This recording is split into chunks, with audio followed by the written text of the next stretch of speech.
Okay, so welcome back to another episode of the IPL Catch Up. And unlike the first episode where it was just me talking to myself, I finally managed to get someone to join me. So, Raunak Vaswani, thanks for joining me, mate.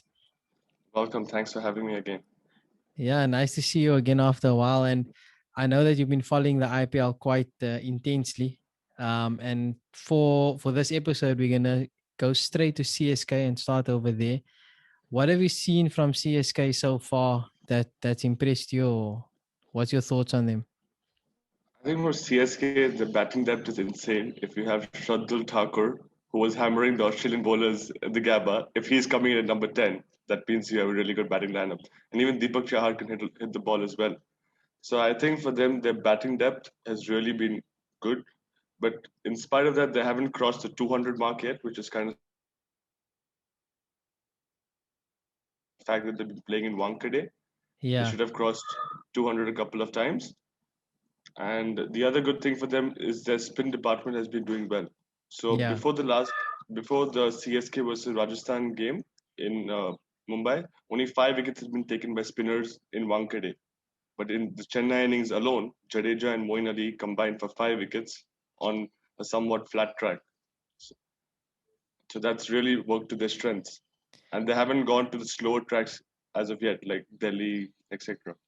yeah. They'll move over, I think, at a later stage. But I agree with you. I mean, in yesterday's game, Shardul Thakur in the last over, he tried to actually get the strike from Dwayne Bravo, and he got run out. Bravo. I was like, "What the hell? You're so confident that you want to take strike and put Bravo at a non-striker." It was actually quite funny, but. I think you hit it the nail on the head. Their batting lineup is quite deep, and it is disappointing that they haven't crossed 200 yet, but I think it's just a matter of time once the guys get settled.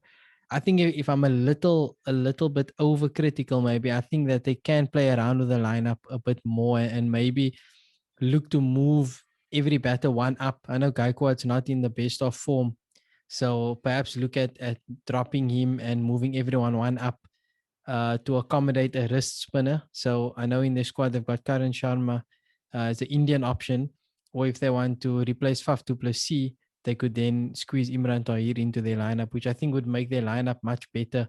Just to have that wrist spinning option. Look, Moin Ali and Jadeja are quite good, but they are finger spinners, and just the wicket taking ability of a wrist spinner could definitely make them a bit more dangerous. But I think they are pretty balanced. And with the MS Dhoni side, once they find their identity and they click, it's very difficult to beat them. On my side, also, I think like two changes could be critical. You could get Robin Uthappa into the lineup instead of Gaikwad. He's the type of person who can blast in the power play. Yeah, And the other thing is, I don't think they have an enforcing pacer. I mean, like Shardul Thakur bowls at 130. yeah, If you want, you can get Lungi and Giri in and like try to rough and tough up some batsmen. Like yeah, especially on the Wankhede track, you can hit hard lengths and go at the batsman hard. yeah. Yeah, that's a nice thing about CSK. They've got options. It's just if they decide to use them or not. And with those options, they will have to drop somebody. So the overseas slot's a bit difficult because they tend to trust their overseas players for a long period of time without dropping them. And Faf was really good last night, got him off to a good start.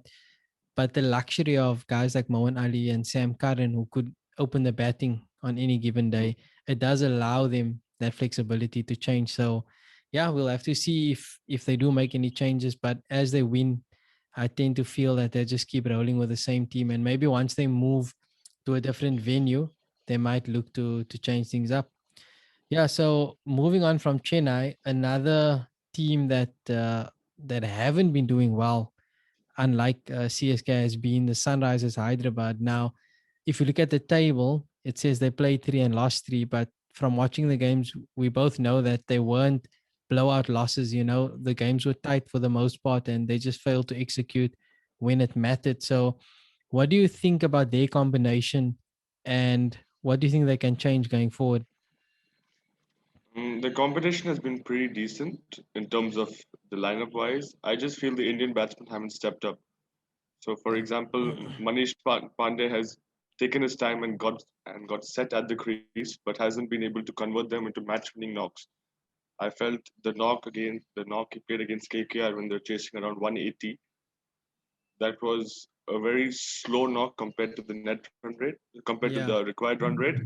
So, like after batting 40, 45 odd balls, and you're staying not out, you should be able to carry your team over the line.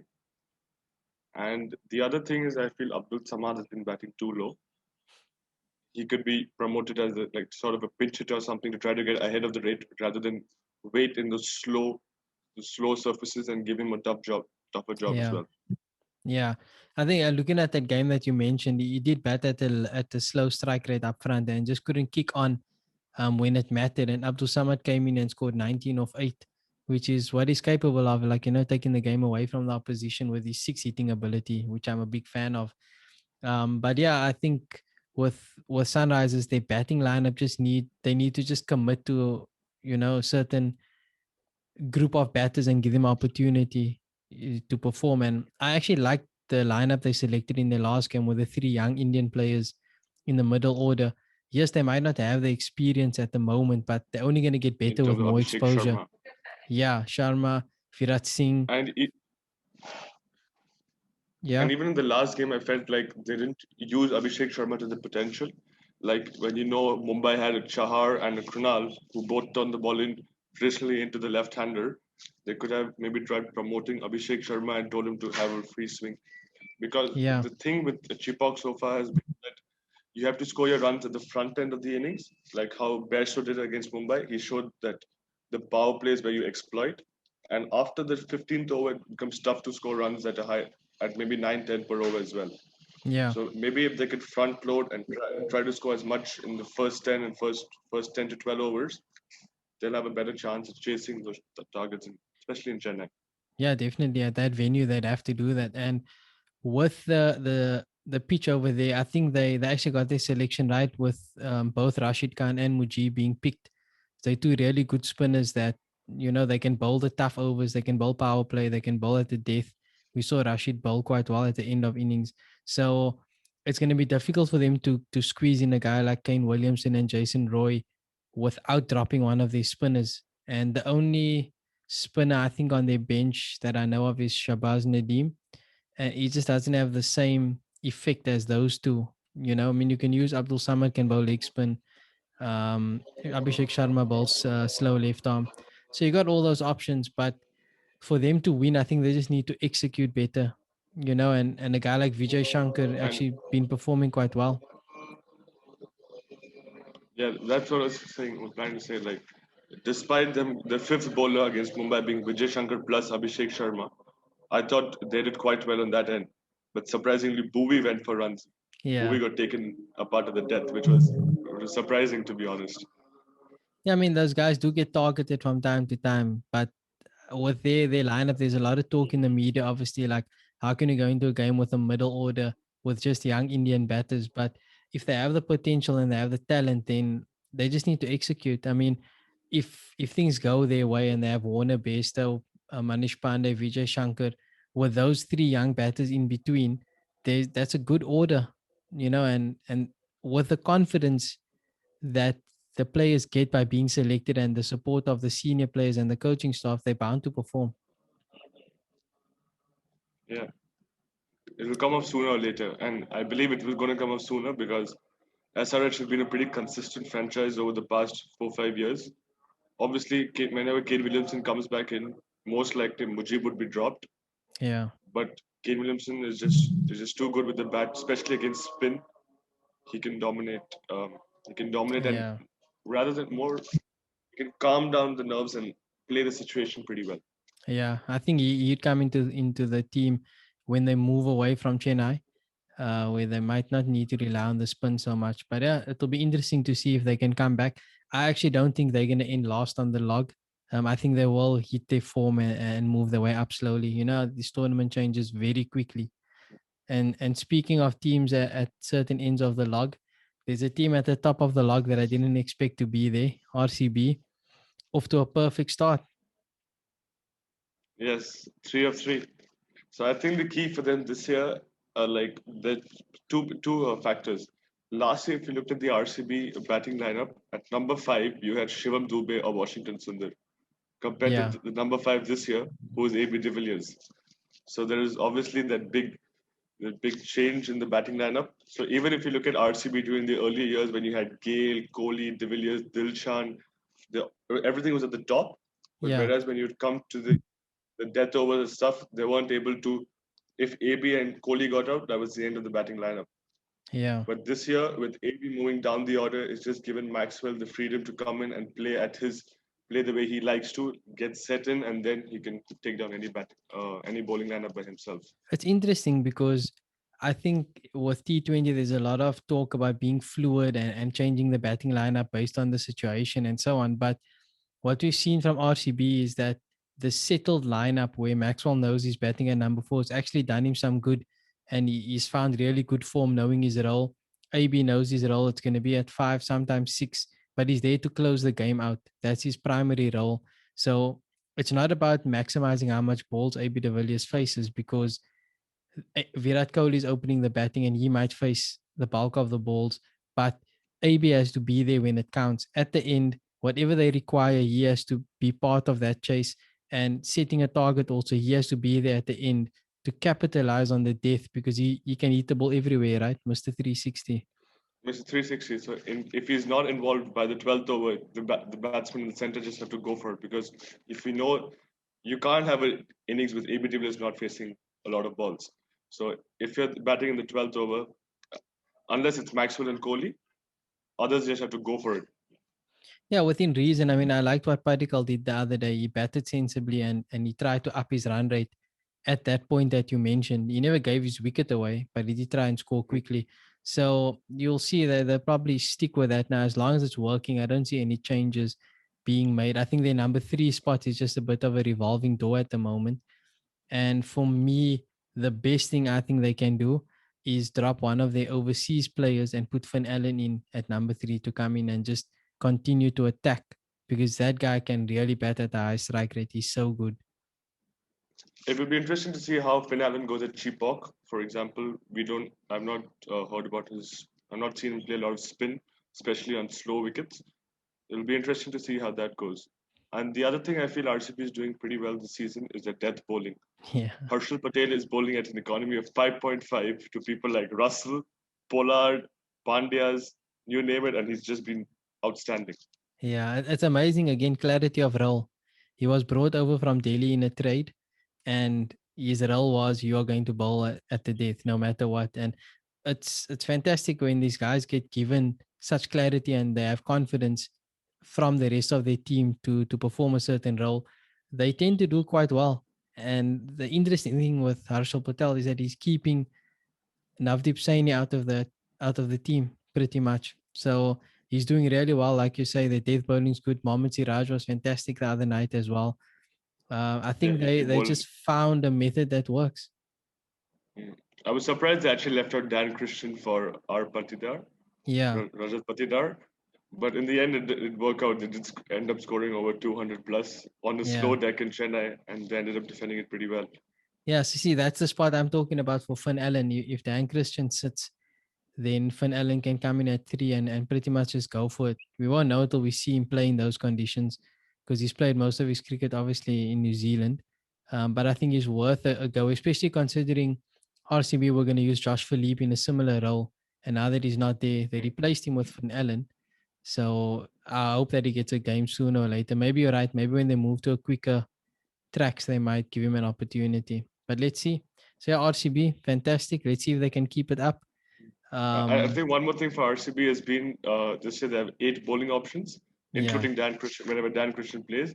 So if one of the bowlers getting tonked, like you just have so many options. He bought Shahbaz Ahmed in one game. He changed the match in 1 over yeah, against Hyderabad, and there's one game where he bowled Sundar only for 1 over against Mumbai. yeah. So there's a lot of different options he can play around, especially because he's having for Kohli first time as a luxury of having a lot of bowlers. RCB has always been a batting dominated side Yeah, they until this normally be in season. the five bowlers, and if guys get smashed, then nothing changes, right? So, yeah, quite interesting. And let's see if they can keep up this pace. It's going to be interesting for me when they lose a game, what they do. If they panic and make changes, if they stick to the processes that they've identified and that have been successful for them so far. So yeah, And all. all their bowlers have been like they use a lot of cutters and all, which Mm, Chepauk has helped them. Maybe yeah. they're playing at a fast track like Eden Gardens and all, where the cutters won't get as much support. It'll be interesting to see what they do from there. Yeah, but then Kyle Jamison's going to be very scary because he's tall and quick, and he's also doing quite well. And then lastly, just to get your thoughts on the main man, I think this guy is just insane when he plays in the IPL. I don't know what switches in his mind, but something just switches and he just goes berserk. And it's Shikhar Dhawan. He's an IPL beast. The man just scores runs at will. And if you think back to early on in the year when he was playing in the ODIs, he was struggling a little bit, and even in the T20s, his spot was under scrutiny.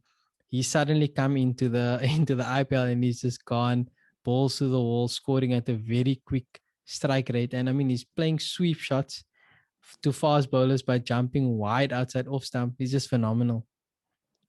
Yeah, so I was on a podcast with you earlier this before the India England T20 series. Yeah, I told you only Rohit Sharma's place up top is guaranteed. The other opener now Kohli has called himself to be the opener for the World Cup. But at that point of time, I didn't believe Shikhar Dhawan was to open. But if he's playing like this, then he definitely deserves to open, even above Rohit Sharma. yeah. You can't look past Shikhar Dhawan, man. He is fantastic. The way he's fearless. I think that's the key to his approach. He's not scared. He just goes for it, and it's not slugging. He's methodical. He comes down the wicket at certain times. He targets certain areas. I think just the way he goes about his innings, it's gonna be like you say in terms of India in the World T20. They have to now consider who opens the batting, and does Virat actually slide back down to three? Maybe that was part of his plan. Go in the media and say he's gonna open, and see if the other openers respond, because KL Rahul's also been doing quite well. But again, KL Rahul's doing what he did last year. He's scoring runs, he's batting long, but his team is not winning, and he's also not kicking on. So I think the KL Rahul versus Shikhar Dhawan thing is quite an interesting thing. So Shikhar Dhawan over the past 2 years has scored. The past year he scored over 600 runs at a strike rate of 140, and even this season he has a strike rate of over 140. Whereas KL Rahul, who I wouldn't call Shikhar Dhawan limited, but definitely KL Rahul has more shots and more skill as compared to Shikhar Dhawan. It's just he doesn't have intent to score. KL Rahul he scores at 125 in the Yeah. IPL, batting on good batting tracks generally. And the interest, well, part of the reason is because of Punjab don't bat so deep. You have Shah Rukh Khan at six, and you don't have anybody at. You have Jai Richardson at seven, which is the reason maybe to his slow approach. But definitely, KR Rahul can easily score 130 at will, 130, 135 at will, and he has But, done it in the past. but then he's gonna have to That's what. do it right, and trust the rest of the lineup, because it's only hurting his chances and his team chances if he's trying to preserve his wicket throughout the innings rather than looking to attack and play the shots that you're saying he can play. I mean, he's a very talented batter. It's just disappointing when he doesn't get his team over the line and get them to, I feel always that they're just a bit short in the totals that they reach. Yeah, so even the last knock that he played was he scored 61 of 51 deliveries, a strike rate of 120, and the team ended up scoring 195 against Delhi. Delhi chased it down with 2 overs to spare almost. So that means they were around 15, 20 runs short easily. Yeah. And once you face 50, 60 balls, especially in a ground like Wankhede, you can't score strike rate of 120. You have to be able to kick on from there. So with his approach, if his idea is to take time early and then explode in the death. When it comes up, it looks really good. But when it Yeah, doesn't, your team is in a lot of trouble. exactly. We leave them in a bit of a hole. But yeah, and that's that. So to end off today, we have DC against Mumbai, in Chennai, which is still weird to say and think about. But Delhi would be coming from the fast-paced Wankhede stadium to the slow wickets of Chennai. Do you think they'll adapt in time, or do you think Mumbai is going to take the game? I think my brain says Mumbai is going to take it. My heart wants Delhi to win it. And with Delhi, it'll be interesting to see do they try to bring Nokia in, or do they stick with the same lineup, or or do they bring Mishra back in, especially because it's a slow wicket right now. Yeah. So they could consider Mishra in as well. Yeah, I think Mishra will come in definitely for Lukman Meriwala. He'll drop out for Mishra. And I think Mumbai also there's a high chance that they go with Giant Yadav and only play 3 overseas players, similar to what RCB did the other day, because they just don't have an overseas spinner that they could bring in. Because that slot of theirs, the number 8 slot, is the one where they tweak their team. Hmm. Everyone else is pretty much set unless there's injury. They're not going to change that. So you're probably looking at, if they want to, because Giant Yadav, I mean, he came in the IPL final just to bowl against Delhi. So there's definitely a high chance that he plays. I mean, they've got Piyush Chawla as well.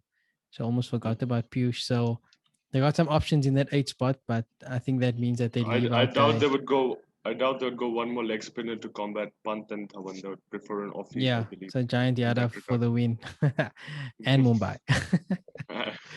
Yeah, cool. Ronnie, thanks for joining, and I'll catch you later on the fantasy portal where we'll talk about the game and how we got our captains wrong and so on.